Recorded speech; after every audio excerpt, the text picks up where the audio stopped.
when I basically learned what being a masculine man was, I realized there was a different way of being, because most men, unfortunately, either followed that path of being the nice guy, or they became the bad boy, which in the sense of being the macho guy, ego-driven, my way, the highway, and didn't have respect for women. And so what I'm teaching men how to be in that sense is how to be open-hearted, but still strong, aligned, directional, and attractive to women. At the same time, I'm also helping women become more feminine, because most women I dated back then, I remember, was so much in their machoism too, because women back in the 80s and 90s especially were learning independence. Welcome to the Asian Dating Podcast. My name is May Bugenhagen. Today I have a very special guest. His name is Barry Selby. He is a relationship expert, best-selling author, inspirational speaker, podcaster, and spiritual guide. He is a passionate champion for the divine feminine, a masculine leader, and he leads with a compassionate heart. He is dedicated to helping strong, successful men and women attract a healthy relationship with their authentic and passionate partner. Of course, I will include all of his bio in the show notes.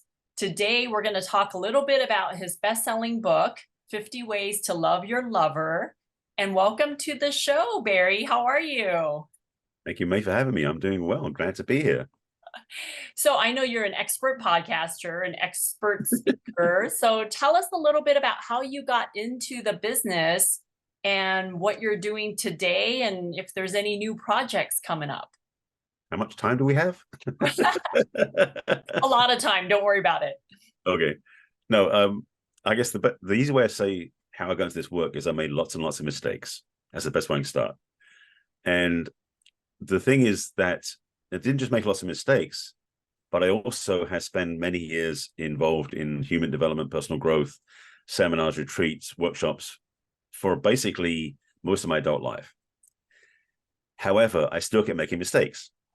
And so the thing for me is if I know all this stuff, why am I still making the mistakes? And so it really became more of a self-investigation and a really honest, best way of putting it, understanding what I was not doing correctly, what I was doing wrong, basically. And thankfully, after ignoring the fact I was doing something wrong, my last big bad breakup, so to speak, which is back in 2006, she was in no uncertain terms telling me clearly why I was so messed up. And that was probably the biggest gift I could have got, because I was blind to it. It was her telling me what I was off base about that gave me something to act on, to start learning what I was really missing, because I was doing most things I was doing right. I mean, a lot of skills under my belt, a lot of communication skills, understanding ways of being in partnership that really worked, except one gaping hole, so to speak, which really was what I talk about being the masculine and feminine conversation, is that piece that I didn't know about at the time.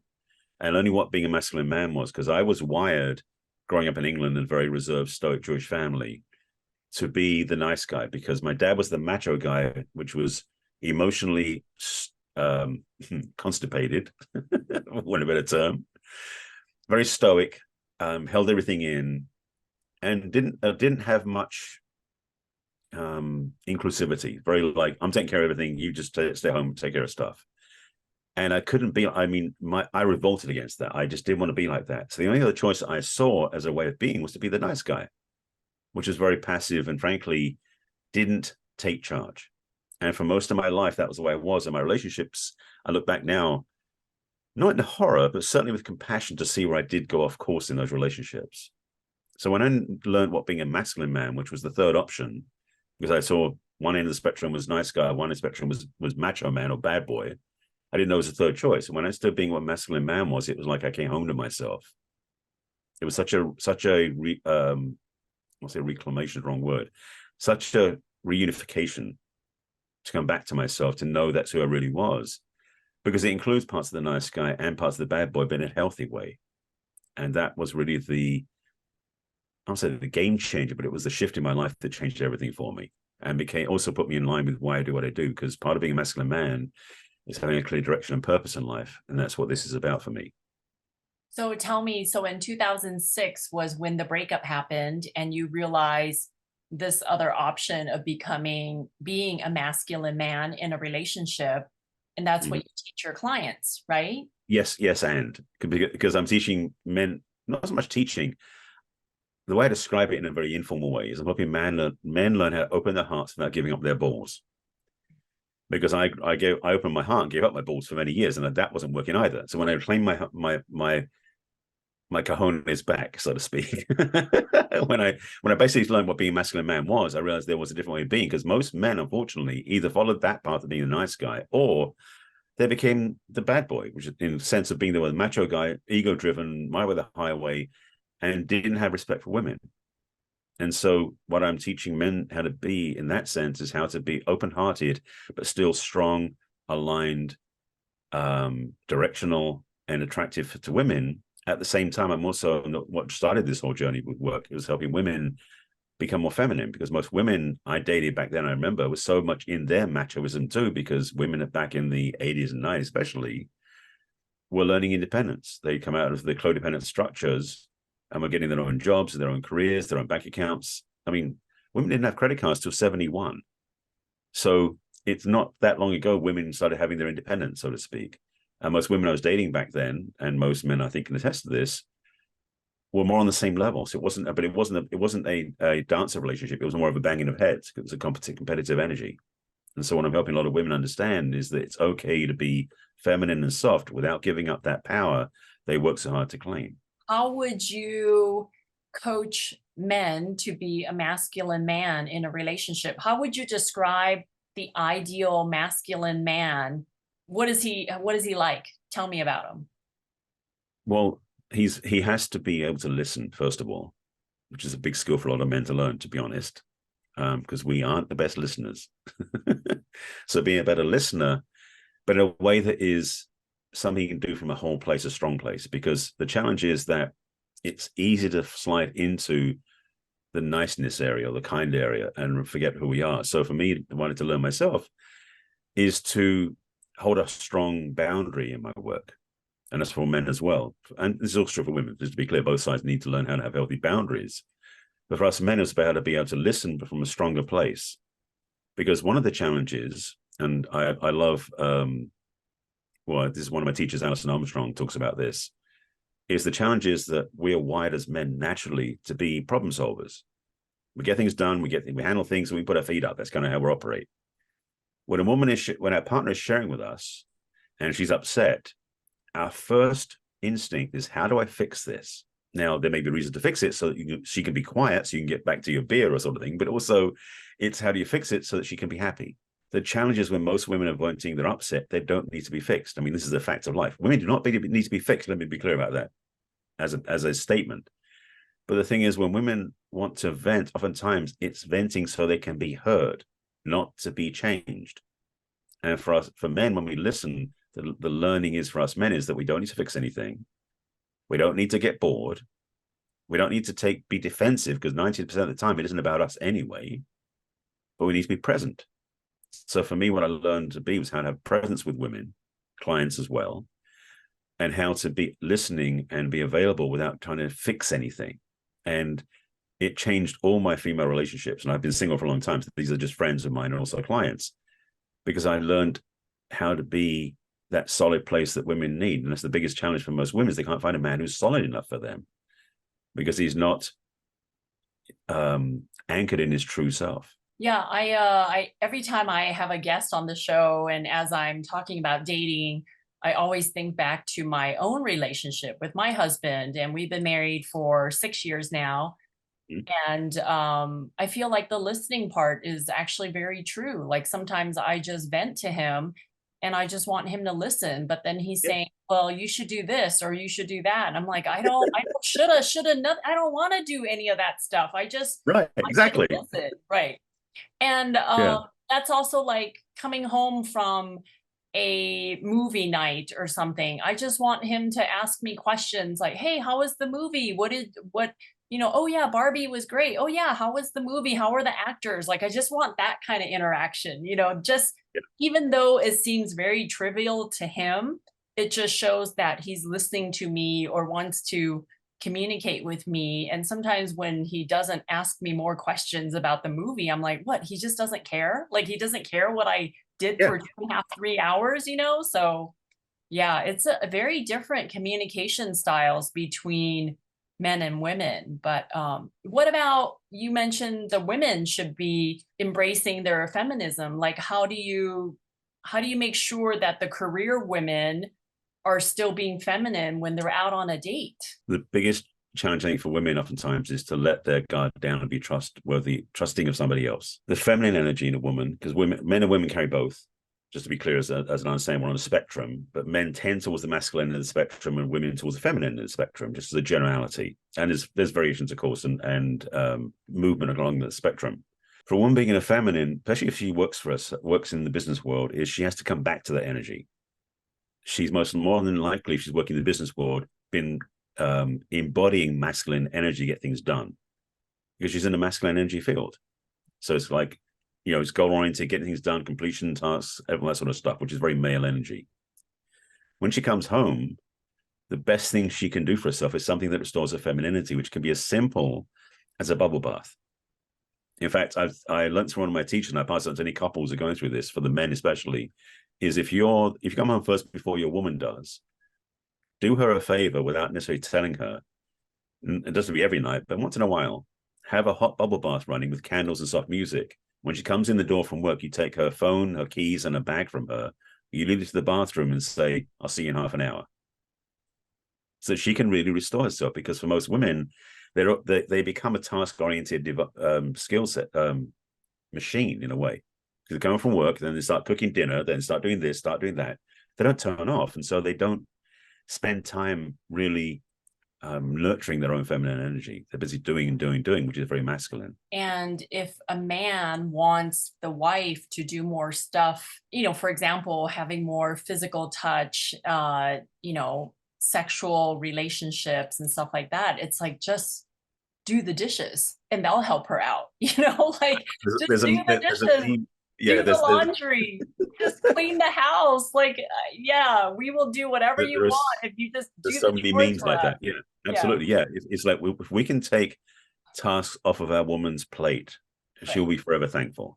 Yeah. Not as a slave, but out of service to her, and she will be happy about it. Yeah, absolutely. Yeah, just little things like that I think we just kind of got away from. I find that in our society nowadays, it's like, women are just sometimes finding reasons to get offended. And I'm like, why would I be offended? Like, just certain things like that. Like, it's okay that I do chores, I do clean the house, I do cook, all that stuff for my man, right? That makes him happy. Like, I don't find that offensive to do domestic stuff. I feel like there are certain things that we should do. But anyway, yeah, that's going off on a tangent. Well, the thing is also, it's fun to do things together too. Mm-hmm. Cooking together can be one of the sexiest things you do together if you really like that sort of stuff. Right. So those rules and roles that you should adopt, because they are shoulds, are not required. Right. You can be flexible with those and have some fun with them. So yeah, definitely there's ways of doing things differently. So your book called 50 Ways to Love Your Lover, doesn't have to be in any order, but what are like 5 things that you found in the book has really helped your readers based on feedback and things like that? Like, what are 5 ways to really love your lover and show your love and express love? Well, first of all, just to be clear, the book is really about yourself. I mean, there's 50 ways to be the partner sort of thing, how to be in the world and how to do life in a way that works. So the secret of the book is not about how to make your lover satisfied as much as it is about how to really be satisfying yourself, in a sense. So some of the principles in the book, one of those things that I talk about a lot is to really get clear about the blame game. We have a tendency, when something upsets us, to throw blame on somebody else. And the thing about it is, and this is way deeper work than normally go into, just to give a cursory viewpoint, is that when we get upset, oftentimes there's nothing that the other person we can do to fix it with the other person. It can be something as simple as they didn't do what they said they were going to do, and we get upset about it. Well, the truth is that thing's now happened. You can spend the next 6 months being upset about it, or you can simply do something about it. And I took a lot of work in my book about forgiveness and about things too. But the simpler way of defining it is, when we get upset with somebody else, like resentment or judgment or blame, we're basically getting toxic in our system about what they did. and they may be oblivious. So it doesn't do them any harm. It just does us harm, doesn't do us any good. So it's important to let go of those things that are in the way, because the more loving we are to ourselves, the better we're going to be with everybody else. So that's actually 2 chapters in one that talk about that in terms of doing that work. Another one I talk about actually is the rubber band experience in relationships. Is in relationship, there's always a level of tension, which is a good thing.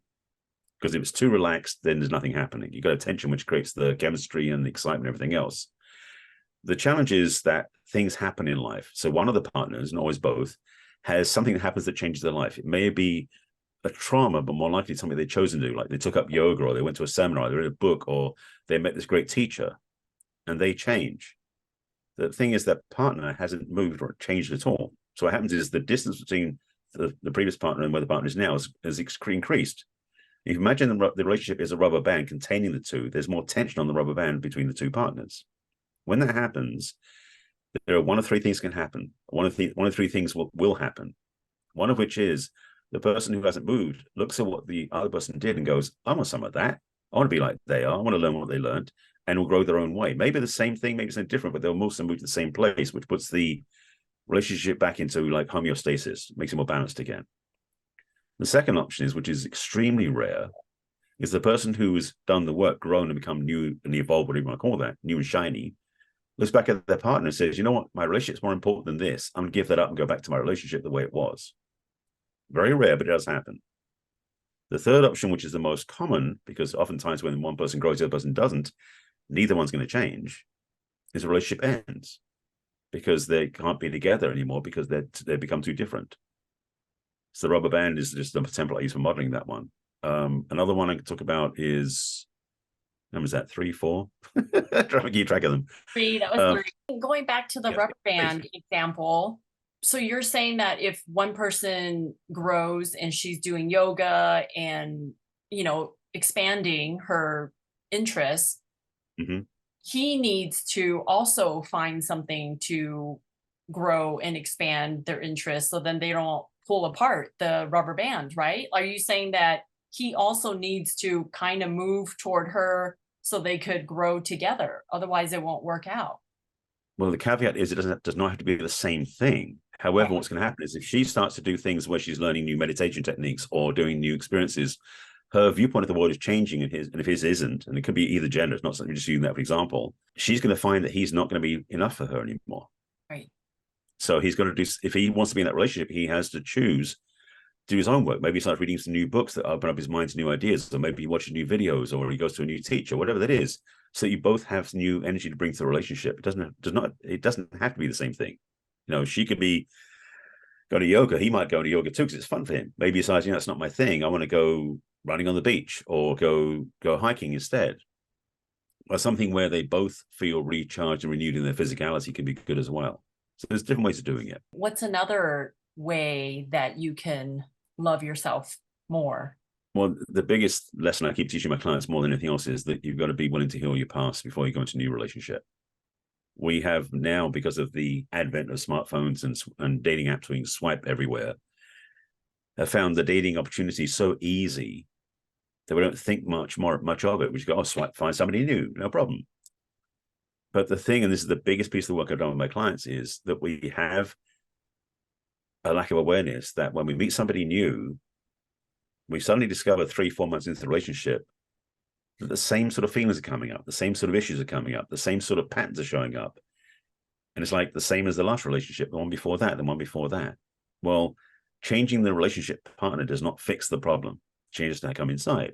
And for most of us, and actually, let me take it back, for all of us, we learn about relationships, not from books, not from videos, not from dating apps. We learn from being at the feet of our parents when we're 3 years old. Like when we're born to 3 or 4, 5 years old, we are the sponges of life, taking in everything around us like knowledge, because like we're hungry to learn, because we come in like a clean slate, a tabula rasa. We don't know what we don't know, so we're just hungry for everything. And we watch and observe without any sort of filtration, meaning that when we notice the way our parents act or the older people in our lives act, we think that's the way it is. And so our unconscious mind sucks up that information like a sponge, put it into this warehouse of beliefs that goes in and fills up with, years of experience. And then around 5, 6, 7 years old, our conscious mind, our frontal cortex, sort of comes online and becomes the gatekeeper, like the bouncer at the club, that basically decides what goes in and what doesn't. So it knows what's believed and what's not, which is great. Fast forward to our adult life, when we start dating, going into relationships, we think we know what we're choosing. However, there's a warehouse full of unconscious beliefs that we've picked up when we're very young that runs the show without us being aware of it. The way that Paul Shealy is a friend of mine, great teacher, mindfulness expert, talks about how the difference in the conscious mind and the unconscious mind is conscious mind is like a football. Imagine only football. The unconscious mind is the football stadium you're standing in. That's the difference in scale. So the unconscious mind's power is massive, and it's not conditional. It'll do what it does. So as an adult, we start dating somebody, and that's why a conversation like, are you finding yourself attracted to, like, women? Are you dating your father? Like, you're dating someone who reminds you of your father, not intentionally, but unconsciously. That's the wiring we have inside. So fast forward to say is that when you're an adult, you notice the relationship patterns repeat. Oftentimes it's the same thing you learned as a child from your parents, not realizing you did. But the good news is when you become aware of it, you do something about it. And so when I work with my clients, a lot of times it's the reparenting of the inner child, and it's the flushing out of beliefs that no longer serve us, that come from when we were kids. So that's what you help them do, is look back at their childhood and try to dissect what happened and why they're doing those things Try to now. dissect it sounds so clinical. What I do basically is really help my clients navigate what are they choosing, what do they really want, and basically noticing what they're choosing doesn't match it. So it's like, how do we unpack and undo that programming, so as long as it gets in the way, so you can choose what you really want. Because as an adult, we know what we really want, but we don't get what we really want. We get what we think we want, or we get what we're unconsciously attracting. So it is undoing the wiring. It's also it's like reinstalling new programming that matches what you really want. So when they're aware of that, that's when they can consciously make an effort to change it and to adjust it. Yeah, because you can't change what you don't know. Right. Do you think that's how women defined chemistry? They subconsciously, want someone tall, want someone who's a breadwinner, want someone who's like their father. Like, they define chemistry as someone similar to their dad?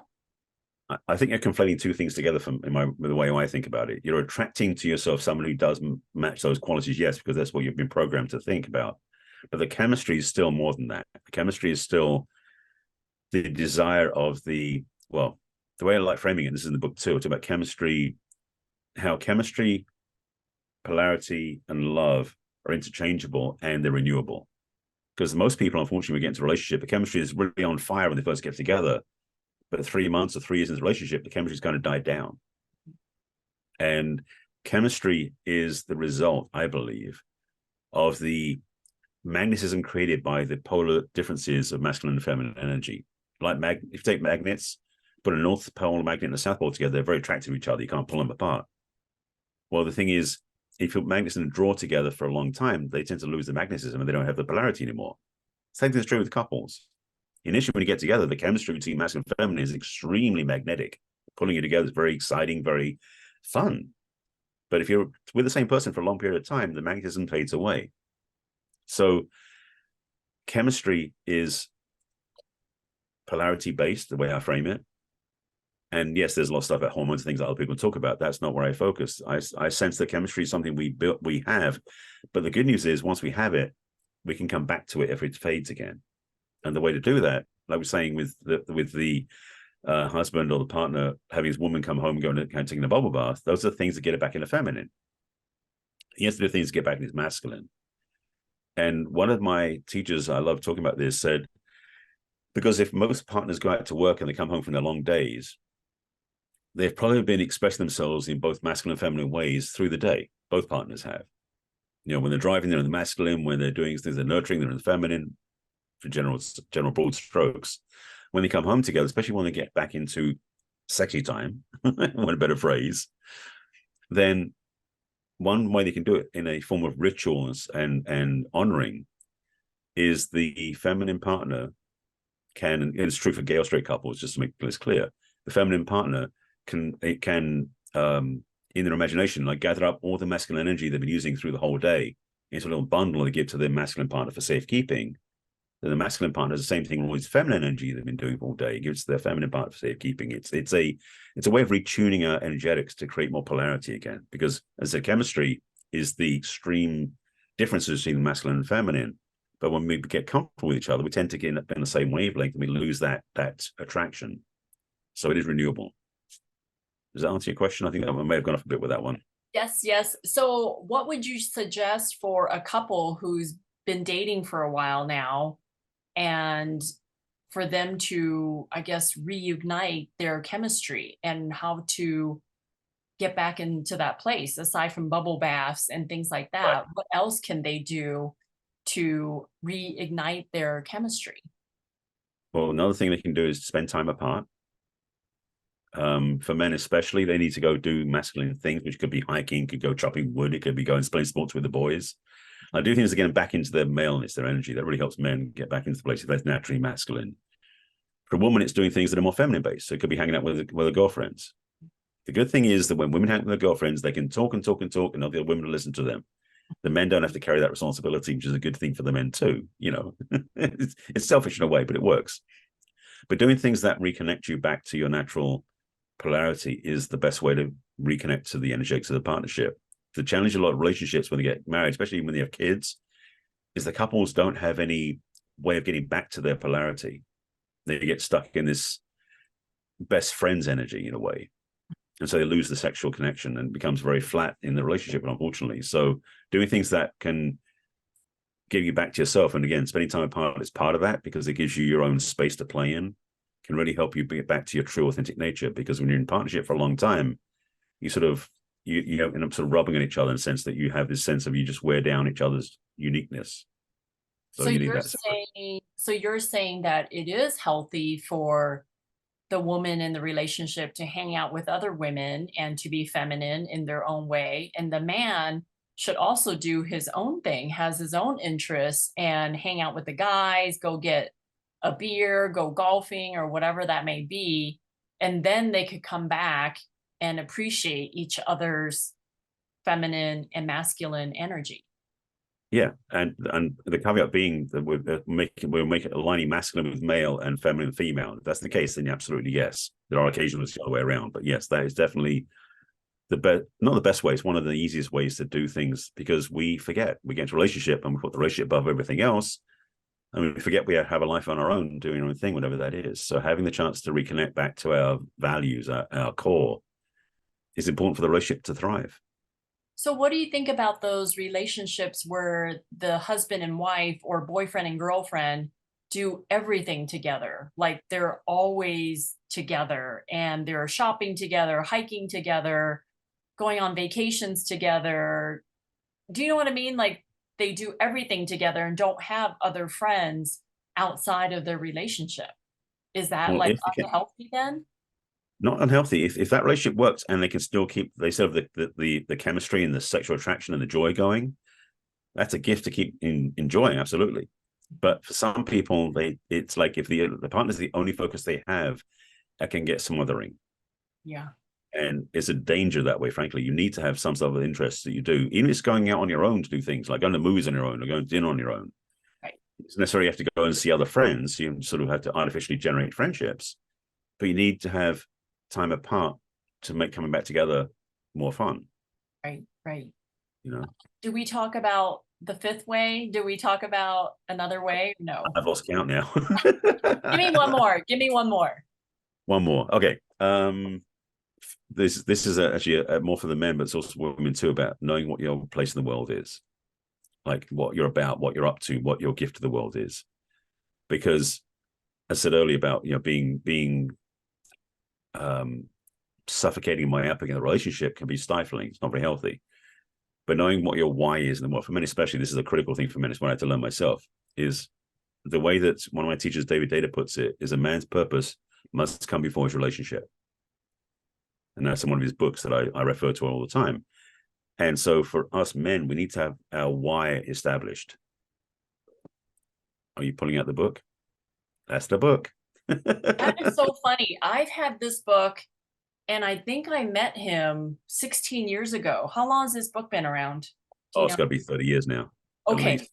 And I've had that book forever. I've never read it. And Yeah. you're the second person within 7 days mentioning that book. So that's why I pulled it out from downstairs in my basement. And I was like, maybe I can read this.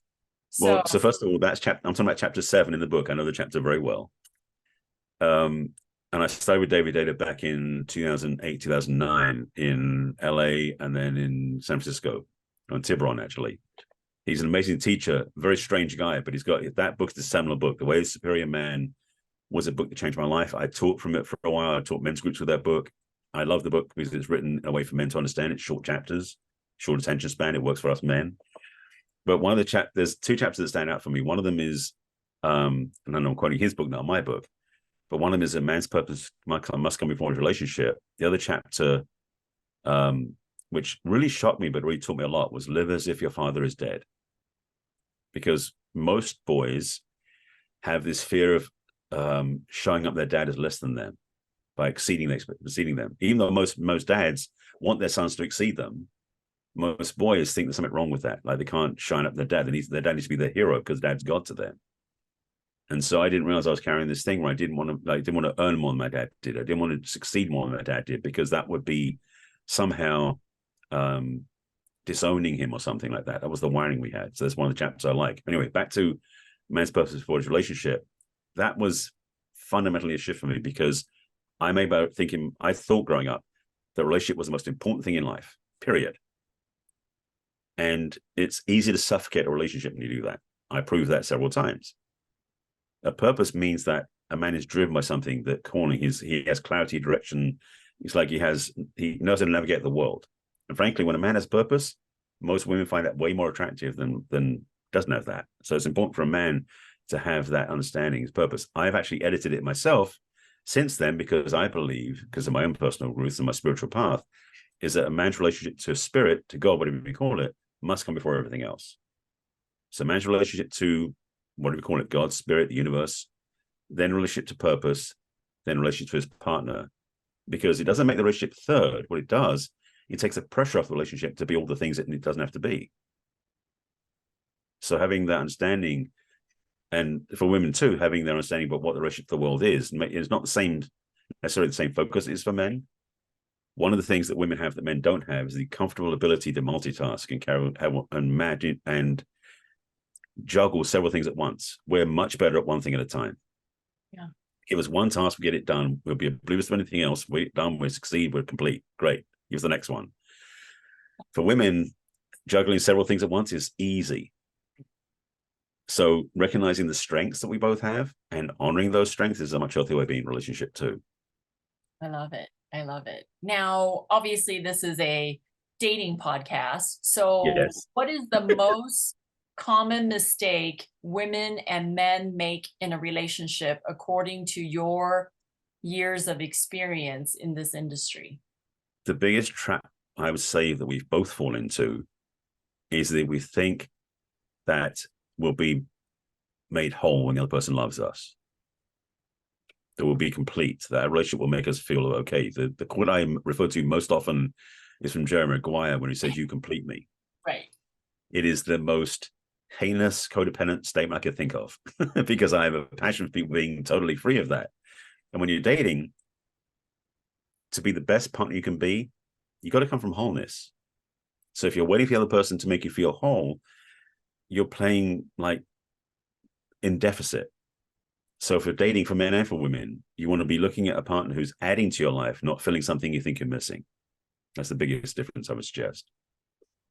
I mean, that's how it happens with everything in our lives. Like if we're sad, we think other thing is sad. When we're not happy with ourselves, we're critical of other people. But when we're happy and we're at a good place, that's when we feel like we can accomplish anything and do anything in the world. So Yeah.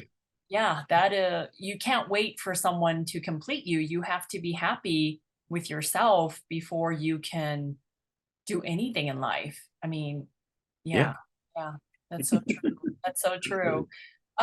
Well, before I let you go, what is another dating tip that you can give based on what you've learned all these years about men and women, and something that can really help the listeners out there that they might not have thought of? Like, it's not something totally Mm. obvious to them, but that what you've learned that can really tweak their dating life and make their dating life better. Well, first of all, if you're using the dating apps, do yourself a favor and do a decent dating profile. Most people bother. I mean, as a single man on the dating apps, the women's profiles, 9 out of 10, the person didn't put any effort into their pictures. Clearly, So even so, especially for men, because we are generally visually stimulated. I don't mean sexy; it's mean attractive. When a woman puts a picture up on her profile, I mentioned the same thing. Put a picture up that shows you like full face. And here's a tip, by the way: when you do selfies with your phone, put the phone further away, because and this is a technical thing for I used to be a photographer, is the camera lens on the front facing camera, the selfie camera, is wide angle, which means if you hold it less than arm's length away, it distorts your face, so it's not really showing you as you really are. So better yet, put the phone further away, or have someone else take your picture for you. Even better, use the real camera. The second part is you want to have pictures that are representing you. So you need to have like a headshot and like a full body shot, not a picture of you in the mountains where you're sitting like a little tiny little matchstick figure in the distance. I've seen plenty of those. And yeah, if you're doing activities, what you do, what you love to do in your profile, be honest as well, showing what you're showing for. I've seen more people than not put things in their profiles that I can tell aren't the truth. Like they put their age at the top, and then put their age in the content, saying, well, my age is really this, not that. I'd use that it's like, how can I trust somebody if they can't be honest with me up front? So in the dating profiles, at least, just starting there, be honest up front. And when you go on dates, be willing to be honest. I've also said oftentimes with clients, and some of my friends hate this one, and some of my matchmaking friends hate this as well. I always recommend that you want, especially after the pandemic, is when you meet somebody for the first time, you don't go on a date. You go on a coffee date or an ice cream date or a walk date. You go out with somebody first before you go on a formal date, because you want to know, is this person safe to be around? Are they a serial killer? It's like you want to get to know the person because if you're dating apps, you've just seen some pictures, maybe a little audio track and some copy. You don't know this person's really who they are. And there are a lot of scammers on dating apps, so especially for that. But meet somebody informally first, because that's the way you're going to get to know them ultimately anyway. A formal date is unfortunately a little bit pretentious. So if you meet somebody relaxed first, it's like, I like this person, let's go on a real date. Then you can warm up to that. So I have a preference and recommendation to people to do that first, because it makes the path much smoother before you go too far down the road. So you're saying the first date should be coffee, drinks, Well, I even? call it like a pre-date. Okay, like a zero date. it's Like like a it's fake like date.